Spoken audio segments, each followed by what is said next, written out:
You can invest in art, but art is not an investment.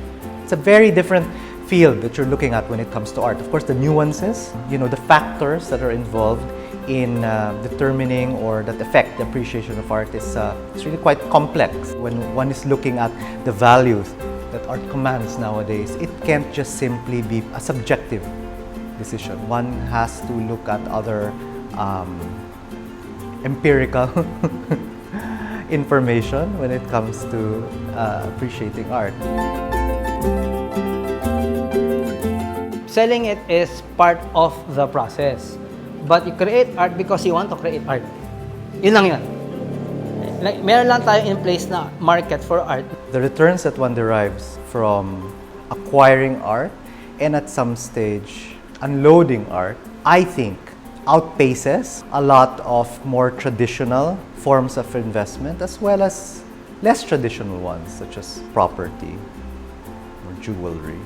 It's a different feeling when you treat something like art as a commodity that you can collect and only look at the monetary value that comes out when you buy it and sell it. By and large, they would have, I would say, for the very important works, a 10% increase in the value of the works, and that was standard. And this is for insurance purposes. Salcedo was able to offer, for example, works by young artists by the name of Ronald Ventura, for example. In the early 2000s, his artworks were selling below the 100,000 peso mark. And in the span of, a little over 10 years, those artworks are selling in the 5, 6, 7, over 10 million range for certain sizes. Certainly, the case of the pagoda is an exceptional one. A lot of people in the art market knew what the acquisition cost of that piece was 5 or so years ago and what it sold for at Salcedo last March. You don't get those kinds of returns